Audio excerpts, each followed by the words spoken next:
आदाब। Income, savings, investment और digital economy पर बेस्ड खास प्रोग्राम लेकर हाजिर हूं मैं सोनिया सिंह। हमारे इस खास प्रोग्राम में आज हम बात करेंगे market situation and investment option की। दरअसल चीन और अमेरिका के बीच जारी टैरिफ टसल या कहें कि तिजारती जंग की शिद्दत ने दुनिया भर के बाजार में अनसर्टेनिटी के हालात पैदा कर दिए हैं। इस टैरिफ टेंशन से हमारे मुल्क हिंदुस्तान के बाजार में भी अनसर्टेनिटी का माहौल है। इसलिए हम लगातार जानने की कोशिश कर रहे हैं कि देश और दुनिया के शेयर बाजारों में बदले हुए हालात में एक आम इन्वेस्टर के लिए क्या गुंजाइश बचती है। ये आज का एक बड़ा सवाल है।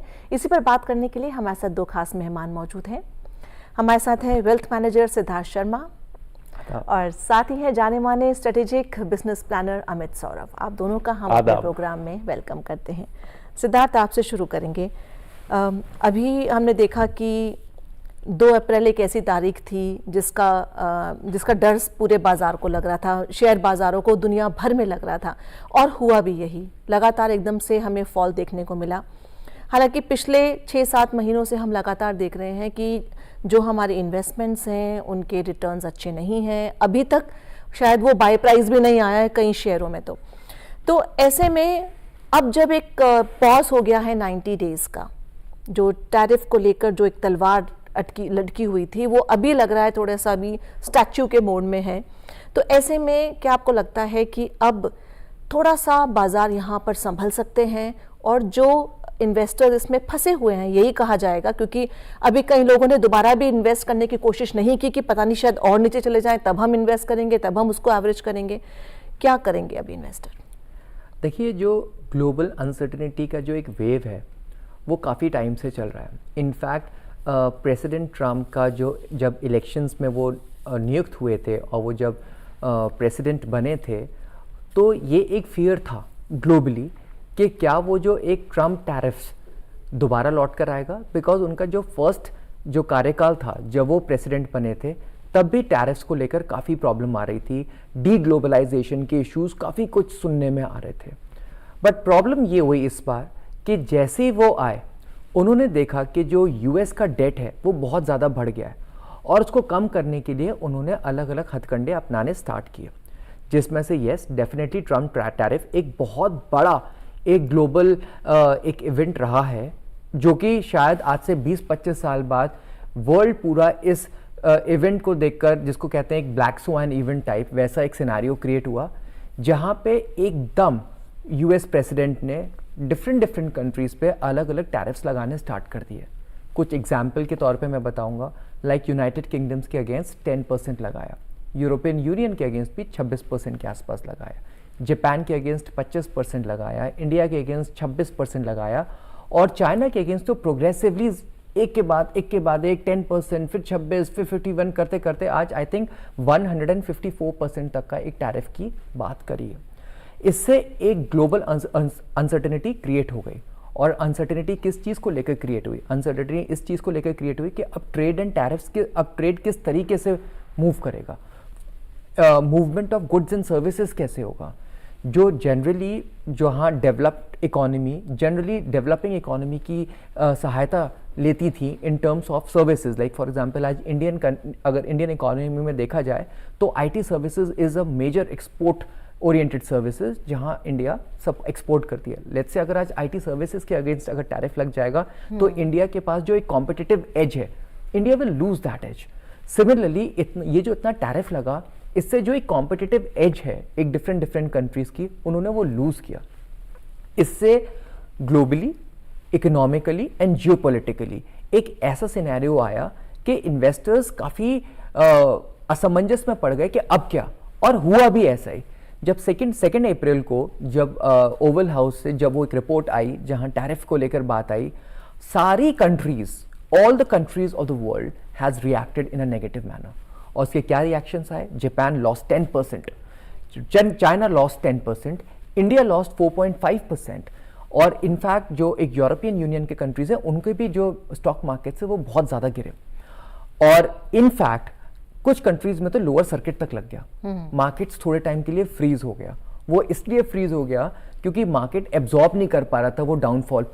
डाउनफॉल प्रोटेक्शन नहीं थी मार्केट्स में। इनफैक्ट कोविड के बाद ये पहली बार ऐसा हुआ है, एक ऐसा इवेंट जहां लोअर सर्किट्स लग गए।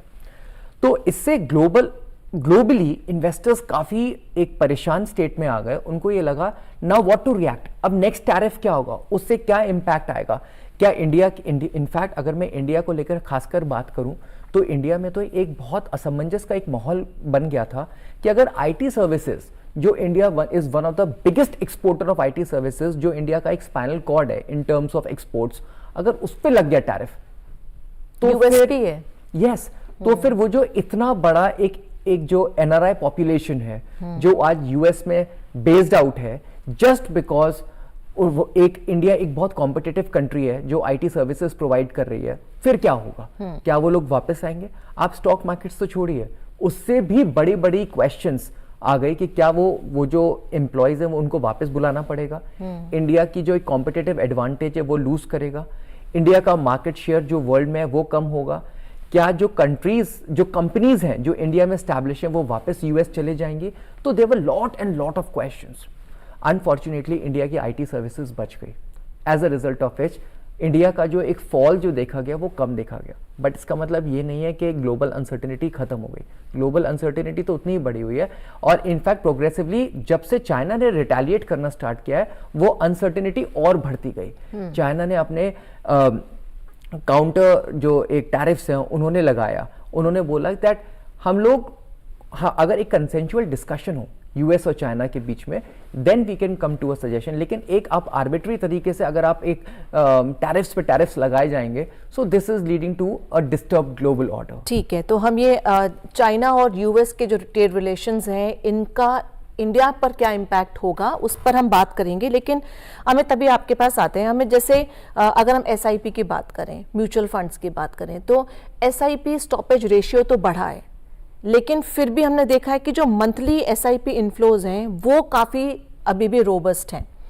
साथ ही म्यूचुअल फंड्स ने अभी फिलहाल कुछ टाइम पहले हमने देखा बहुत सारी प्रॉफिट बुकिंग भी की थी, तो एक तरह से बहुत सारे कैश पर भी वो बैठे हुए हैं। तो ये सब देखते हुए, और हम फ्राइडे का अगर मार्केट देखें, आज तो मार्केट बंद था, मंडे है, फ्राइडे का जो मार्केट देखे वहाँ पर हमने देखा कि जो शॉर्ट पोजीशंस हैं वो कवर अप कर ली गई हैं एफआईआईज द्वारा, डीआईआईज ने लॉन्ग पोजीशंस काफ़ी सारी मेंटेन कर ली हैं और बढ़ा दी हैं। इस सब को देखते हुए क्या एक पॉजिटिविटी भारतीय बाजार के लिए और हमारे पैसा बोलता है कि जो ऑडियंस हैं उनके लिए एक पॉजिटिविटी है अगर उन्हें शेयर बाजार में इन्वेस्ट किया हुआ है? तो सोनिया, बहुत अच्छी चीज़ आपने बताई कि इन सारे अनसर्टेनिटी के बावजूद जो रिटेल इन्वेस्टर हैं, एसआईपी रोबस्ट है इन्वेस्टमेंट। और पिछले अगर टैरिफ वार के पहले की बात मैं करूं तो एफआईआईज बहुत पैसे निकाल के ले गए थे मार्केट से, इंडियन मार्केट से, चाहे वो म्यूचुअल फंड हो या फिर डायरेक्ट इन्वेस्टमेंट हो। लेकिन जो सपोर्ट रहा था मार्केट को वो रिटेल इन्वेस्टर से रहा था। और उसका एक बहुत बड़ा कारण ये जो हमारा प्रोग्राम है पैसा बोलता है, इस तरह के प्रोग्राम्स हैं जहाँ पे कि हम आम जनता के सामने डिस्कशन करते हैं और उन पे एक एजुकेशन की तरह से उन्हें समझ में आता है कि हम किस तरह से इन्वेस्ट कर सकते हैं, और रिटेल इन्वेस्टर का स्टेक काफ़ी ज़्यादा बढ़ जाता है और वो हुआ भी है। और यही एक रीज़न है कि रिटेल इन्वेस्टर इन सारी चीज़ों के बावजूद मार्केट में बना रहा और उस कारण पैसे आए।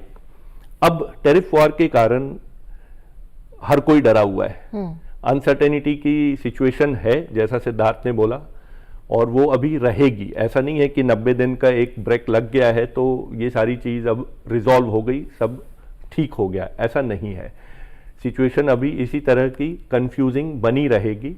लेकिन जो एसआईपी की बात सोनिया आपने करा, तो एसआईपी में जिन लोगों ने लगाया हुआ है, और मैं पहले भी अपने प्रोग्राम में बोल चुका हूं दर्शकों को कि एसआईपी बहुत अच्छा एक मोड है इन्वेस्टमेंट का।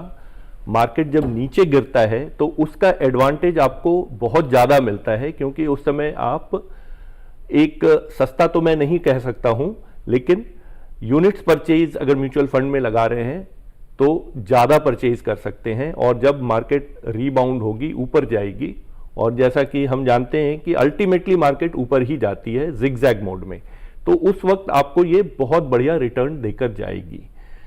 तो इस सारी अनसर्टेनिटी के बावजूद एक ऐसा माहौल है, और रिटेल इन्वेस्टर स्पेशली, कि आप डरे नहीं, आप पैसा अगर लगाया हुआ है लगा के रखें।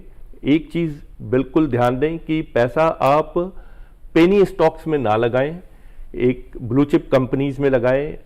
सारे कंपनीज देख लें, उनकी फाइनेंशियल्स कैसी है, उनके फ्यूचर्स कैसे हैं, उनके फ्यूचर प्रॉस्पेक्ट्स, उनके ऑर्डर्स बुक कैसे हैं, ये सारी चीज देख कर उस कंपनी में लगाएं, तो आपको अच्छा रिटर्न आगे समय में भी वो दे के जाएगा। ठीक है सिद्धार्थ, इस पर आप भी अपना जवाब दीजिए कि जो ये फ्राइडे को हुआ, क्या ये एक टैक्टिकल पोजीशनिंग थी या फिर ये कहें कि एडजस्टमेंट थी? ये ग्लोबल इक्विटी पर असर जो हमने फ्राइडे को देखा है, साथ ही कमोडिटी मार्केट्स की अगर हम बात करें या फिर हम ऑयल को देखें, ऑयल तो लगातार धड़ाम नीचे ही चला जा रहा है, which is probably good for our market, why not, you know, हमारी इंडस्ट्री के लिए अच्छा है।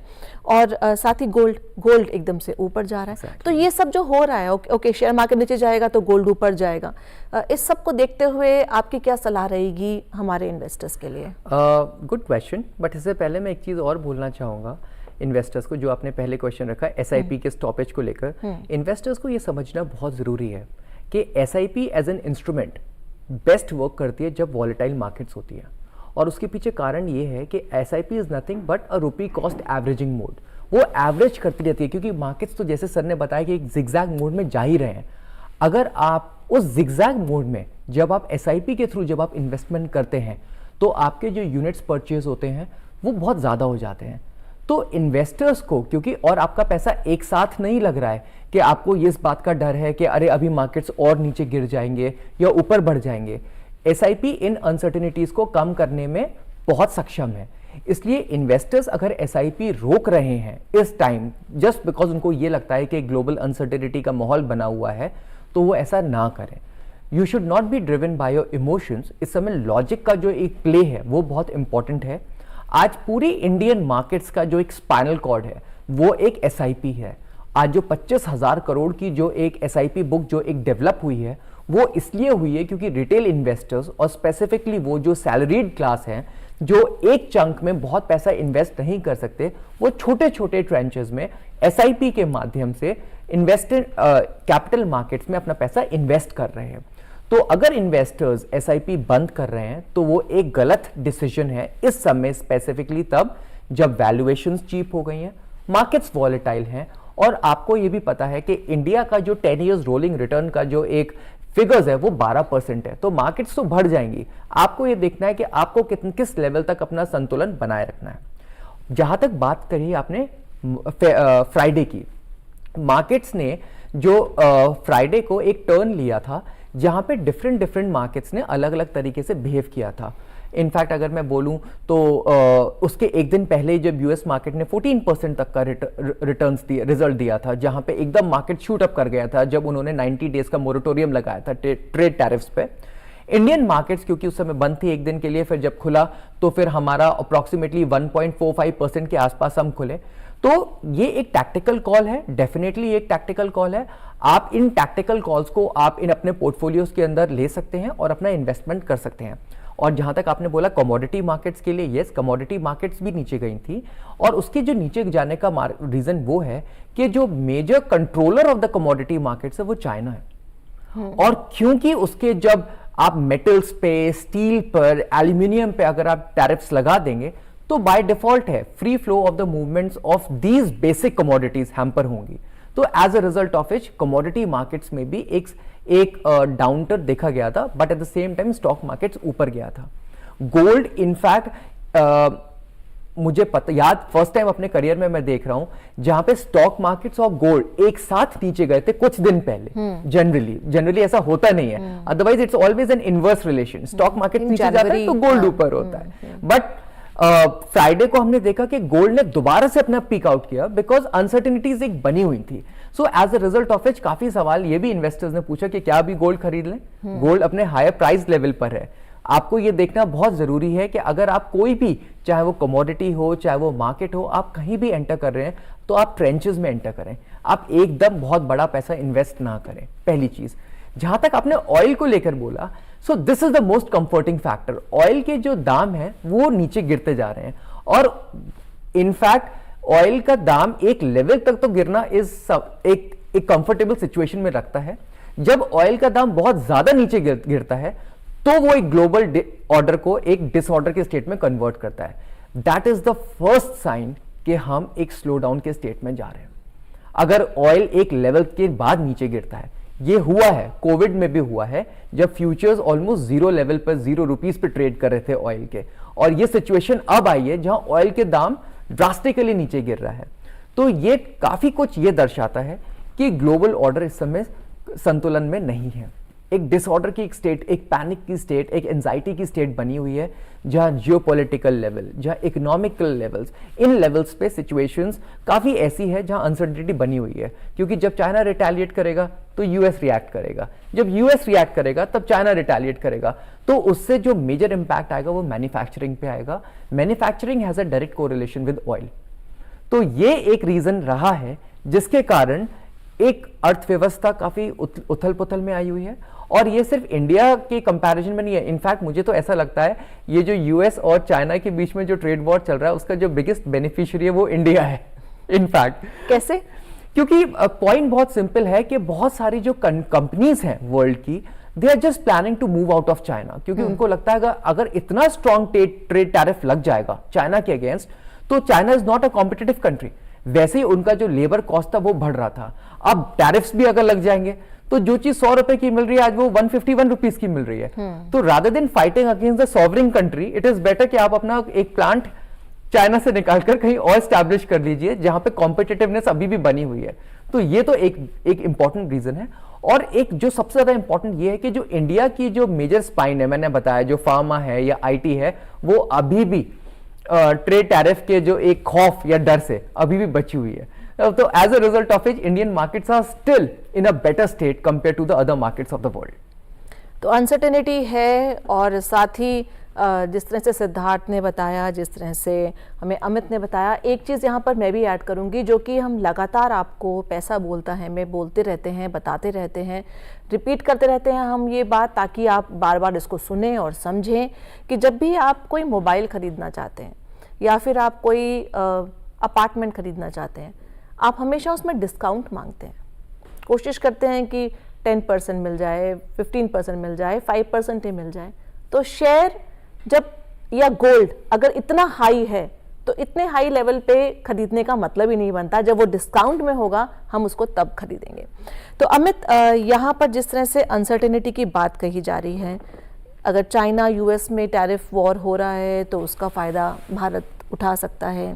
एमएसएमई सेक्टर जो कि बैकबोन है एनी कंट्री की, तो क्या एमएसएमई सेक्टर के लिए भी जैसे वो स्कीम थी इंटरेस्ट इक्वलाइजेशन स्कीम, क्या उसको दोबारा एक बार शुरू करना चाहिए भारत को? और आई एम श्योर ये सब बातें चल रही होंगी इस समय सरकार में, क्योंकि टैरिफ का जो असर है उसको ज़ीरो तो करना ही होगा ताकि हम भी आगे निकल सकें। और साथ ही जब दूसरे देश हमारे उसमें इन्वेस्ट करेंगे तभी हमारा शेयर मार्केट भी ऊपर जाता है। 26,000 से अभी 21,000 तक पहुंच गया था। तो क्या लगता है ये जो 5,000 का डिफरेंस है कब तक ये वापस आ पाएगा? सुनिए, 2-3 चीज़ आपने जैसे बोला कि जब गोल्ड प्राइस नीचे जाता है तो वो सबसे अच्छा समय होता है खरीदने का, तो 25,000 से 21,000, तो ये एक बहुत बढ़िया समय है कि रिटेल इन्वेस्टर इन्वेस्ट करें। हो सकता है थोड़ा नीचे और जाए, लेकिन ये भी एक अच्छा समय है इन्वेस्ट करने का। और जैसा सिद्धार्थ ने बोला, SIP is the best mode, तो SIP में तो आप करते ही रहें। दूसरा, ये सारे टैरिफ वॉर, ये सारी चीज़ें जो चल रही हैं, पूरे वर्ल्ड इकोनॉमी को आपने देखा है कि बहुत ही असमंजस स्थिति में आ गई है। लेकिन इन सब चीज़ का जो फ़ायदा हमारे यहाँ हो रहा है, और ये हमने देखा भी है कि हर मार्केट कोई 8%, 9%, 10% गिरा है, बट हमारा मार्केट 4, 4.5, 5% का। एक तो ये है कि हमारी कंट्री में खुद कंजम्पशन इतना ज़्यादा है तो वो एक कुशन हमेशा रहता है। दूसरा, इन सारी चीज़ों का इम्पैक्ट एक हमें अपॉर्चुनिटी भी देता है।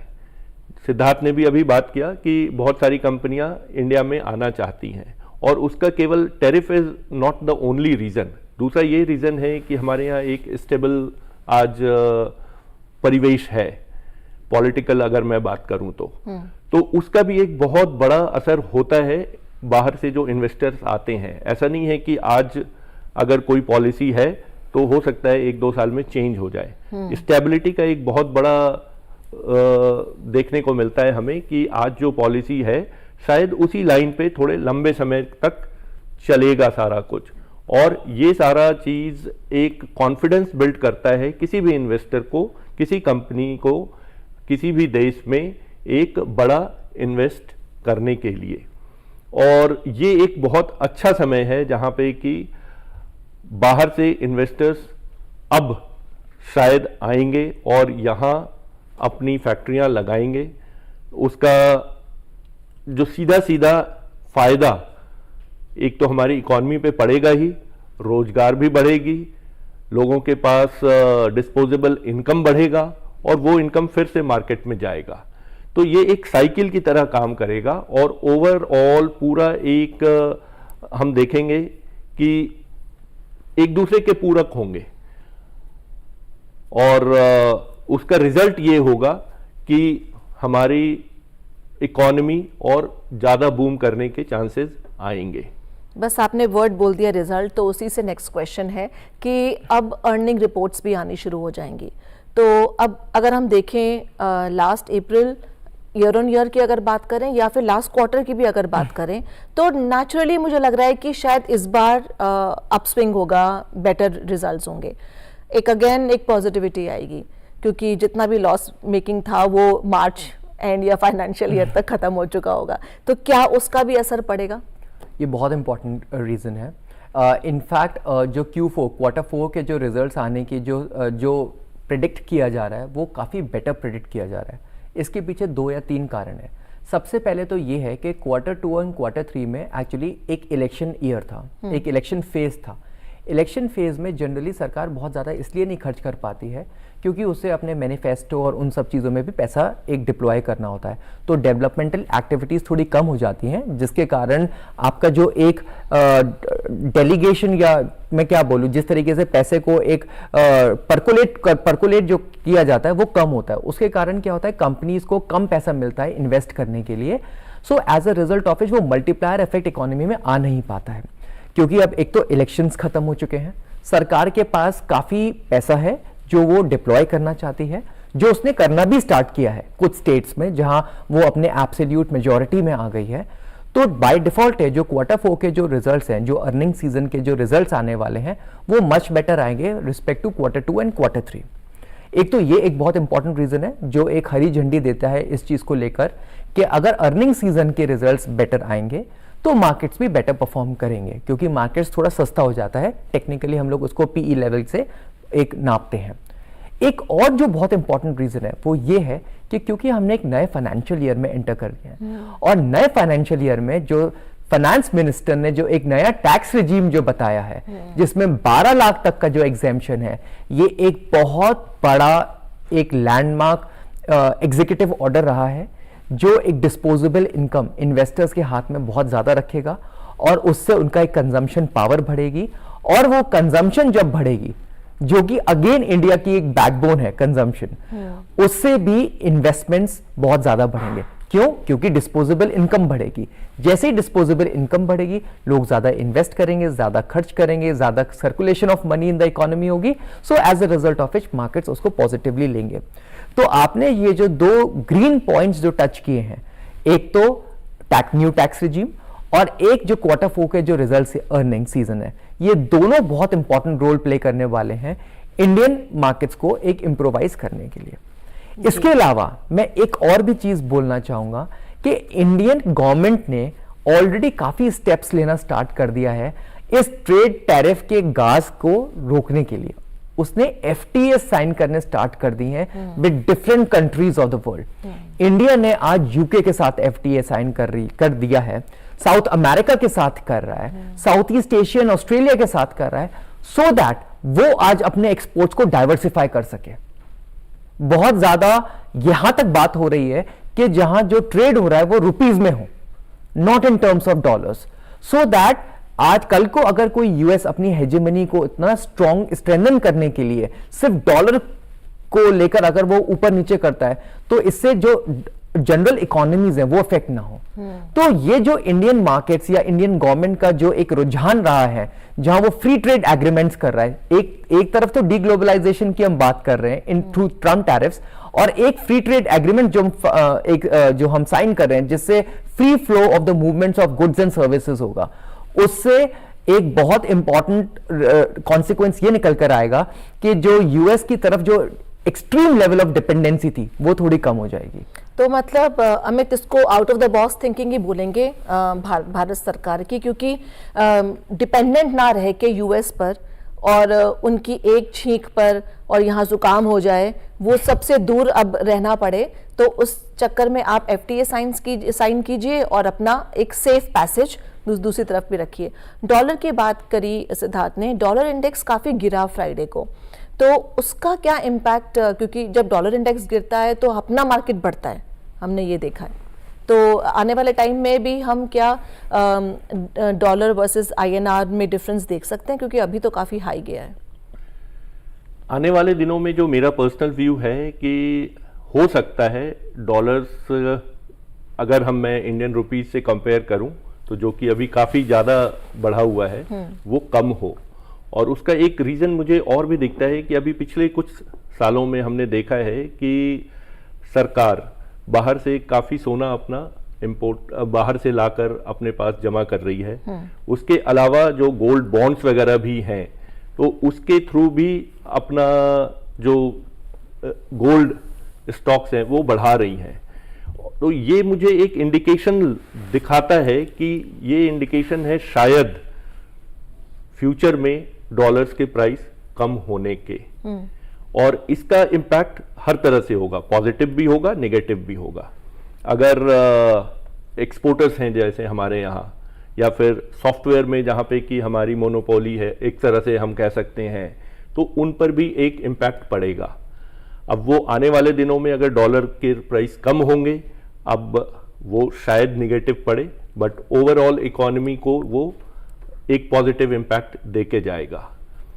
दूसरा सोनिया, एक चीज़ और, मैं जब हम इन्वेस्टमेंट की बात कर रहे थे, ये मार्केट अनसर्टेनिटी वगैरह सारा कुछ है, तो हमने पहले भी देखा है कि इन अनसर्टेन मार्केट में जो प्रॉपर्टी की तरफ लोगों का रुझान काफ़ी जाता है और वो एक रिटर्न अच्छा देता है। अगर मैं 2008 की बात करूं जहां पे कि मार्केट काफ़ी नीचे गिरी थी और उस समय फिर प्रॉपर्टी मार्केट काफ़ी अच्छी ऊपर बूम करी थी। आज के डेट में भी अगर मैं पिछले कुछ रिपोर्ट्स देखूं तो अगर लॉन्चेस, न्यू लॉन्चेस की मैं बात करूं तो 9 से 10% का रिटर्न नहीं, मैं कहता हूं कि जो प्राइस में इन्हेंसमेंट आई है, इजाफा आया है।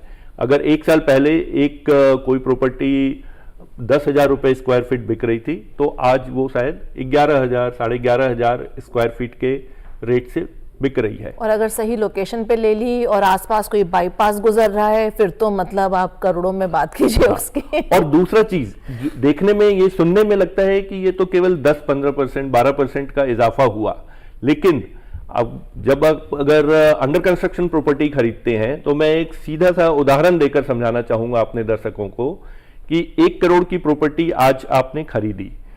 शुरू में चूंकि अभी ये नया डेवलपमेंट है, कंस्ट्रक्शन शुरू हुई है, तो आपने 10, 15, 20% रुपए अपने लगाने हैं।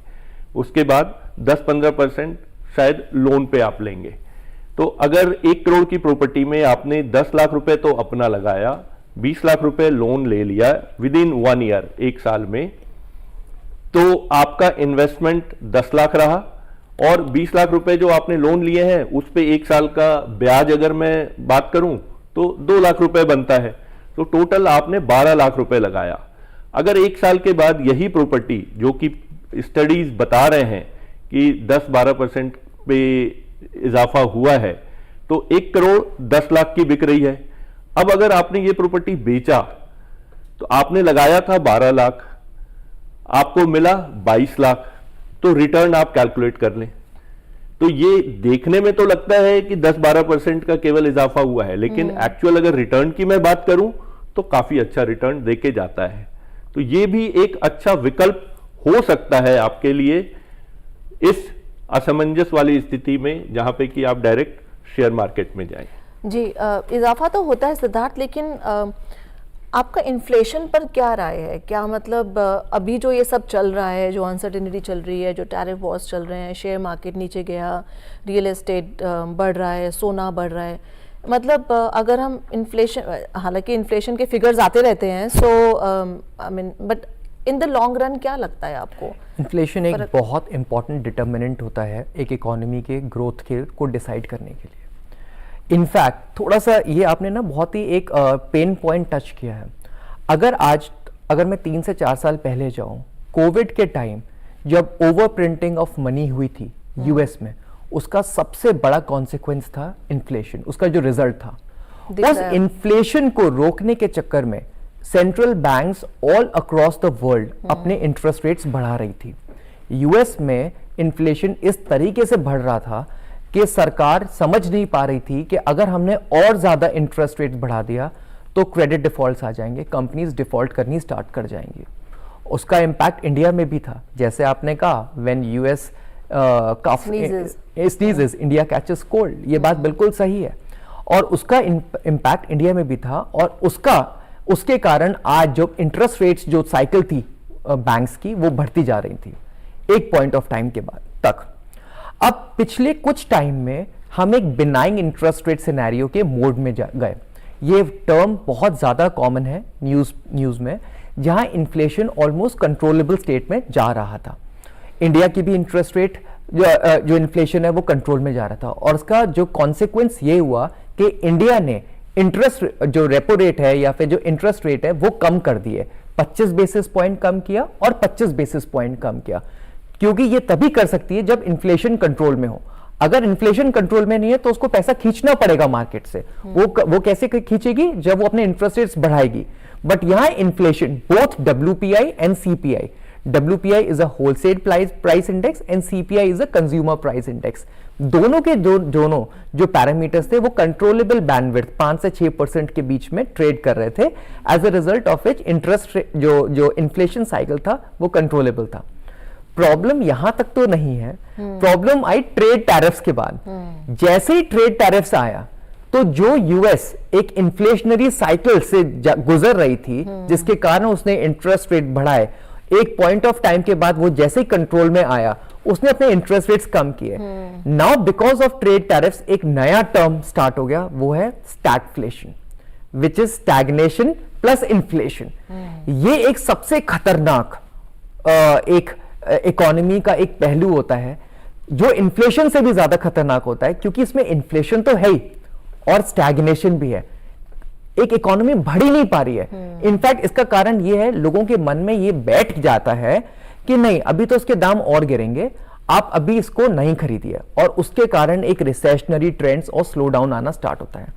यह सबसे बड़ी एक जो अर्थव्यवस्था में जो एक चिंताजनक विषय है वो स्टैगफ्लेशन की है, जो की बात करी गई है, चाहे वो यूएस के सेनेट में बात हो रही है, चाहे वो यूएस के न्यूज़पेपर्स में बात हो रही है, कि अगर ट्रेड टैरिफ्स का मोरेटोरियम और एक्सटेंड नहीं किया या ट्रेड टैरिफ पर एक एमिकेबल डिसीजन नहीं लिया गया तो एक स्टैगफ्लेशन की एक सिचुएशन पैदा हो जाएगी और वो पूरे अर्थव्यवस्था को डामाडोल कर देगी। इंडिया में ये स्थिति थोड़ी कम दिखी जाती है, क्योंकि इंडिया का जो कंजम्पशन है बेस वो बहुत स्ट्रांग है, और इंडिया का आज की डेट में आरबीआई बहुत प्रोएक्टिव हो चुकी है इन्फ्लेशन को कंट्रोल करने के लिए, और सरकार भी बहुत सारा काम कर रही है। लेकिन लास्ट एमपीसी में तो काटा नहीं, रेट कट नहीं हुआ।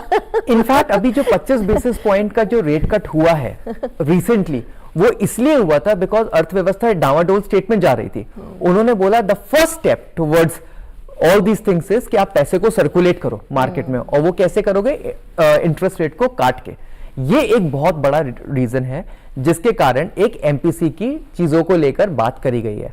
नाउ द पॉइंट इज, अगर फ्यूचरिस्टिकली अगर हम बात करें इन्फ्लेशन को लेके, तो मुझे लगता है कि अगर ट्रेड टैरिफ्स कंट्रोल में नहीं आए तो इन्फ्लेशनरी एक स्टेट होगी और एक स्लो डाउन की एक स्टेट बनने की बहुत चांसेस है। बट बिकॉज मुझे लगता है कि जो एक अमेरिका फर्स्ट पॉलिसी का जो जिस तरीके से एक नारा रखा जा रहा है और ट्रंप उस पर काम कर रहे हैं, तो ट्रंप भी ये बात समझ पाएंगे कि एक हाई लेवल ऑफ इन्फ्लेशन में कोई भी कंट्री प्रॉस्पर नहीं कर सकती।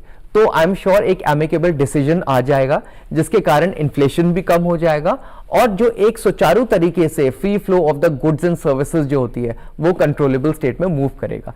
As a result of it मुझे लगता है कि अर्थव्यवस्था थोड़े टाइम में कंट्रोलेबल स्टेट में मूव करेगी।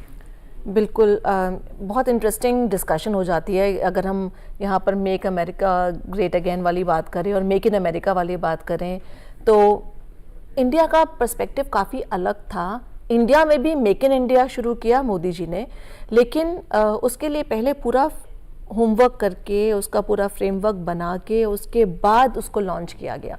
यहाँ पर पहले बोल दिया जाए और उसके बाद प्लान हो कि अच्छा ये यहाँ पे फैक्ट्री होगी कि नहीं होगी, ये प्लांट होगा कि नहीं होगा, या कौन बनाएगा, कहाँ से पैसे आएंगे, इन्वेस्टर्स कहाँ से आएंगे, मैन्युफैक्चरर्स कौन होंगे, लेबर कहाँ से आएगी, दैट इज़ इट्स लाइक पहले डिसाइड कर लिया और उसके बाद ढूंढ रहे हैं कि कौन हो। एनीवे, उस पर भी एक मुझे लगता है एक अलग शो ही हो सकता है, वो इतना वास्ट टॉपिक है। लेकिन आज हम बात कर रहे हैं इन्वेस्टर्स की, हमारे दर्शकों की जिन्होंने इन्वेस्ट किया है शेयर मार्केट में, और अभी शेयर मार्केट जब नीचे गिरा हुआ है, अब क्या उम्मीद की जाए कि हम वापस 26,000 का लेवल दोबारा छू पाएंगे, कब छू पाएंगे। जब हम देखते हैं कि रिकवरी शुरू होती है, सबसे ज़्यादा पहले लार्ज कैप स्टॉक्स रिकवर होते हैं। तो म्यूचुअल फंड के लिए भी अगर हमारे कोई दर्शक हों जो म्यूचुअल फंड में पैसा डालना चाहते हों, नया पैसा डालना चाहते हों, तो क्या वो लार्ज कैप में इन्वेस्ट करें या फिर आपकी क्या सलाह रहेगी? सुनिए, लार्ज कैप बहुत ही ऑब्वियस है कि स्टेबल रहता है और रिकवर भी सबसे पहले करना शुरू करता है। लेकिन एक चीज़ है कि जो मिड कैप है या स्मॉल कैप है, उसमें जितनी जल्दी छलांग मारने की क्षमता होती है वो लार्ज कैप में नहीं होती है। तो ये सारा कुछ डिपेंड करता है कि आप किस तरह के इन्वेस्टर हैं। हर इन्वेस्टर के लिए एक ही तरीका नहीं हो सकता है। अगर आप रिस्क ले सकते हैं, आपकी उम्र वैसी है, अगर आप 60-70 साल के हैं, तो मैं उनको सलाह कभी नहीं दूंगा कि आप स्मॉल कैप या मिड कैप में लगाएं और अच्छा रिटर्न कमाने का ख्वाब रखें।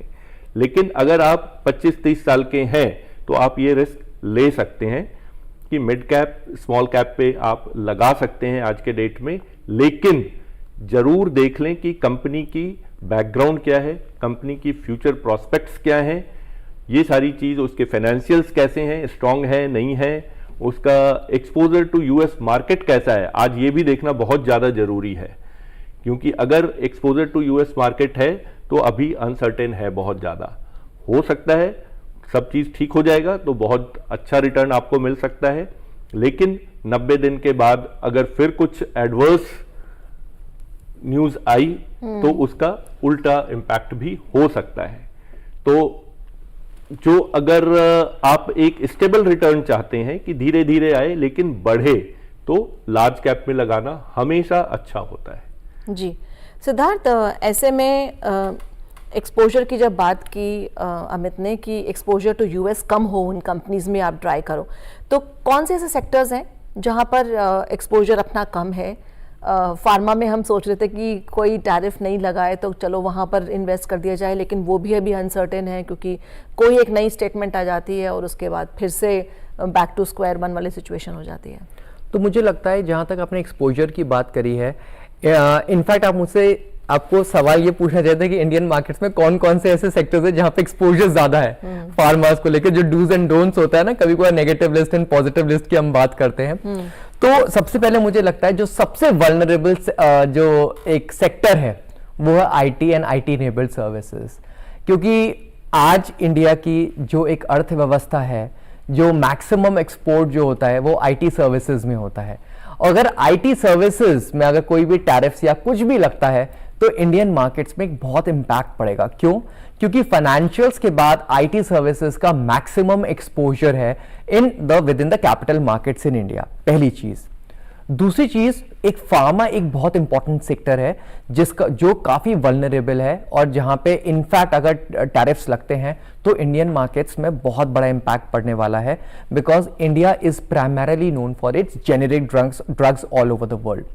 इसके अलावा मुझे ऐसा लगता है कि जो सेक्टर्स वल्नरेबल हैं उसमें हम कुछ फिनटेक कंपनीज की भी बात कर सकते हैं, वो आईटी इनेबल्ड सर्विसेज में आ जाती हैं, जहां पे ऑलरेडी आप ये देख सकते हैं कि उसका जो वल्नरेबिलिटी है, बिकॉज उसका जो एक्सपोजर है टुवर्ड्स यूएस वो बहुत ज़्यादा है। तो मोटे मोटे तौर पे अगर मैं बोलूं कि किस सेक्टर में प्रॉब्लम आने की चांसेस बहुत ज़्यादा है, वो आईटी है एंड फार्मा है, और किन सेक्टर्स में कम है, तो वो सेक्टर्स है जहां पे जिसका मेक इन इंडिया में जिनका रुझान बहुत ज्यादा है, या जिनका डोमेस्टिक कंजम्पशन बहुत ज्यादा है, जैसे कंज्यूमर ड्यूरेबल स्टॉक्स हो गए, वो उस पे इंपैक्ट थोड़ा कम पड़ेगा, क्योंकि उनका प्रोडक्शन इंडिया में हो रहा है, उनका कंजम्पशन इंडिया में हो रहा है। सो एज सच उनका जो यूएस के साथ थोड़ा लिंकेज है वो कम है।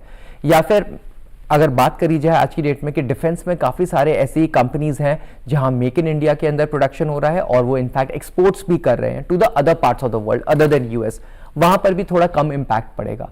कैपिटल गुड्स इंडस्ट्री में भी थोड़ा कम इंपैक्ट पड़ेगा, बिकॉज वो जो प्रोडक्शन हो रहा है वो इंडिया में ही हो रहा है, उसकी खपत भी इंडिया में हो रही है, सो मैन्युफैक्चरिंग भी इंडिया में हो रहा है। और last but not the least, मुझे लगता है इंफ्रास्ट्रक्चर जो एक सेगमेंट है उस पर भी थोड़ा कम इंपैक्ट पड़ेगा, बिकॉज सरकार ऑलरेडी इतना ज़्यादा काम कर रही है इंफ्रास्ट्रक्चर सेगमेंट में, या फिर प्रोडक्शन लिंक्ड इंसेंटिव स्कीम्स में, तो मुझे लगता है वहां पर भी थोड़ा कम इंपैक्ट पड़ेगा, क्योंकि उनका जो एक डायरेक्ट एक्सपोजर है टुवर्ड्स द यूएस मार्केट वो थोड़ा कम है। तो मोटे मोटे तौर पे अगर बोला जाए तो IT and IT enabled services and pharmaceuticals तो इतने इंपॉर्टेंट सेक्टर हैं जो काफी वल्नरेबल है, क्योंकि उनका जो एक्सपोजर है टुवर्ड्स यूएस मार्केट्स वो बहुत ज्यादा है। तो मैं समाप्त कर देती हूँ। सिद्धार्थ ने क्या बोला कि अगर इस समय आप पैसा लगाने की सोच रहे हैं तो कुछ सेक्टर सिद्धार्थ ने बताए हैं, वहाँ पर आप अपना होमवर्क कीजिए, अपनी रिसर्च कीजिए, खुद देखिए कि मुझे लगाना चाहिए कि नहीं लगाना चाहिए, उसके बाद ही अपना पैसा डालिए। वैसे कंज्यूमर ड्यूरेबल सेक्टर और साथ ही defence sector, capital goods sector, infrastructure sector, क्योंकि यहाँ पे जितना भी काम होगा वो अंदर भारत के ही होगा, और भारत में क्योंकि कंजम्पशन काफ़ी ज़्यादा है तो फ़ायदा रहेगा। अमित, जैसे टेक्सटाइल सेक्टर है या फिर ऑयल एंड गैस सेक्टर है, उसके लिए आपकी क्या राय रहेगी? इनफैक्ट मैं सोच ही रहा था कि ये कैसे छूट गया, क्योंकि टेक्सटाइल सेक्टर एक ऐसा सेक्टर है जहां आज मैं बहुत बढ़िया स्कोप देखता हूं भारत के लिए, क्योंकि एक दो कंट्रीज, अब जैसे हमारे पड़ोस की कंट्री है, वहाँ पे पॉलिटिकल सिचुएशन बांग्लादेश की बहुत ज़्यादा टर्मोइल है, और इसका सीधा सीधा असर हमारी इंडस्ट्री को पड़ेगा, हमारे यहाँ पड़ेगा। तो एक मार्केट जो वहाँ की थी वो शायद हम लेने की स्थिति में आज हैं। और इसके अलावा यूएस में कंजम्पशन के अलावा मैं दूसरा चीज़ एक और देखता हूँ कि यूएस एक अच्छा मार्केट है, वहाँ पे मार्केटिंग बाइंग कैपेसिटी काफ़ी है, तो इसलिए वो हमें बहुत अट्रैक्टिव दिखता है। बट उसके अलावा भी जो सारा विश्व है वो भी हमारे लिए एक बहुत अच्छा मार्केट है, और पिछले कुछ सालों में हमारे सरकार ने काफ़ी अच्छा काम किया है इन terms of relationship building with all the other countries. और ये सारा टैरिफ का जो दूसरा पहलू मैं देखता हूं, जो पॉजिटिव मैं देखता हूं, कि दूसरे कंट्रीज को शायद नेगेटिव इम्पैक्ट आए और हमारे यहाँ शायद इसका एक पॉजिटिव इम्पैक्ट ये आए कि एक तो यूएस से हमारे रिलेशन भी ठीक हैं, और टैरिफ में अगर मैं दूसरी किसी अपने कॉम्पिटिटिव कंट्रीज की मैं बात करूं, स्पेशली कॉटन इंडस्ट्रीज में या टेक्सटाइल इंडस्ट्री में, तो वहां पे हम आज के डेट में ज़्यादा अच्छी स्थिति में हैं। तो इसका इम्पैक्ट काफ़ी अच्छा मुझे लगता है कि पड़ेगा, और ये इंडस्ट्रीज में पैसा लगाना आज के डेट में जो कंपनीज इनसे जुड़ी हुई हैं वहाँ एक फ़ायदेमंद सौदा हो सकता है। तो एक आखिरी सवाल सिद्धार्थ आपसे, कई बार माफ़ कीजिए रियल एस्टेट की बात हुई, तो रियल एस्टेट एक ऐसा सेक्टर है जहाँ पर जो स्टॉक्स हैं मोस्टली मैंने देखा है जो एक्सपर्ट्स आते हैं वो कहते हैं थोड़ा दूर रहिए, थोड़ा दूर रहिए। तो ये बस अभी 30 सेकंड्स में जवाब चाहूँगी, क्योंकि अगर शेयर मार्केट डाउन है तो क्या जो रियल एस्टेट की कंपनीज हैं भारत में जो स्टॉक एक्सचेंज पर लिस्टेड हैं उनमें लगाने का सही टाइम आ गया है या नहीं? वेल अगर देखा जाए तो वो रियल एस्टेट की कंपनीज है उसमें भी डाउन टर्न फेज देखा गया है। ऐसा नहीं है, बिकॉज अल्टीमेटली एक चीज़ जो इन्वेस्टर्स को समझना बहुत इंपॉर्टेंट है वो ये है कि जो पैसा होता है ना वो कैपिटल मार्केट से फ्लो होता है। अगर बाई चांस अगर कैपिटल मार्केट्स में पैसा नहीं बन रहा है ना तो रियल एस्टेट में वो पैसा फ्लो ही नहीं हो पाएगा। अदरवाइज अगर फ्लो नहीं हो पाएगा तो फिर ऑब्वियसली स्टॉक मार्केट्स भी, स्टॉक प्राइसेस भी उस तरीके से मूव नहीं करेंगे। सो अल्टीमेटली बैकबोन तो पैसा बनना है और वो पैसा बनता है कैपिटल मार्केट से और फिर फाइनली वो फ्लो होता है डिफरेंट सेक्टर्स में, जिसमें से रियल एस्टेट एक बहुत इंपॉर्टेंट सेक्टर है। तो अगर रियल एस्टेट कंपनीज में या स्टॉक्स के बारे में बात किया जाए तो बट ऑब्वियस है अगर मार्केट्स परफॉर्म नहीं करेंगे तो रियल एस्टेट मार्केट भी परफॉर्म नहीं करेगा। जैसे इंडियन मार्केट्स इंप्रूव करेगा तो रियल एस्टेट मार्केट भी अपने फुल बूम के अंदर आ जाएगा। तो लास्ट बट नॉट लीस्ट मुझे बस यही कहना है कि अल्टीमेटली मार्केट्स डिटरमाइन करेगा अलग अलग सेगमेंट्स में। अभी थोड़ा सा मंदी आई हुई है हर जगह बिकॉज अभी लोगों के पैसे बन नहीं रहे हैं, बट इवेंचुअली ग्रेजुअली जैसे जैसे ये सिचुएशंस ठीक हो जाएंगी वैसे वैसे सारे सेक्टर्स भी इंप्रूव कर जाएंगे including the real estate sectors. बहुत बहुत शुक्रिया आपका सिद्धार्थ और साथ ही अमित आपका इतनी अच्छी जानकारी देने के लिए। आई एम प्रीटी श्योर कि जब हमारे दर्शक इस सबको सुन रहे हैं वो अब अपना पैसा जो है ऐसे सेक्टर्स में लगाएंगे जहां पर अगर आप की एज बहुत ज़्यादा नहीं है तो अब ये मान के चलिए कि 10-15 साल अगर आप इन्वेस्टेड रहते हैं शेयर बाज़ार में तो एक अच्छे रिटर्न इस समय आपको मिल सकते हैं। शायद 10 साल भी ज़्यादा ही हैं क्योंकि आप ये मान के चलिए कि 26,000 पर निफ्टी था और अराउंड 86,000 पर सेंसेक्स था जो कि हमारा ऑल टाइम हाई रहा है। वहाँ से अभी गिरकर निफ्टी तो 5,000 करीब नीचे आ चुका है। तो अच्छा समय है, जाएगा तो जाएगा ऊपर। और पहले तो जो हमारे एक्सपर्ट्स आते थे वो ये भी बोलते थे कि 50,000 भी छू लेगा निफ्टी और 1 लाख क्रॉस करेगा सेंसेक्स। तो उम्मीद पर दुनिया कायम है। हम भी उम्मीद करते हैं कि शेयर मार्केट ऊपर जाएगा और आपके भी पैसे जो हैं वो दुगने तिगने होंगे। बहुत बहुत शुक्रिया हमारा ये प्रोग्राम देखने के लिए और दर्शकों को इतनी अच्छी जानकारी देने के लिए आप दोनों का फिर से शुक्रिया। पैसा बोलता है कि इस कड़ी में फिलहाल इतना ही। अपनी राय, अपने सजेशंस हमें ईमेल कीजिए। ईमेल आईडी है ddurduspecials@gmail.com। इसी के साथ हमारी पूरी टीम को दीजिए इजाज़त। आदाब।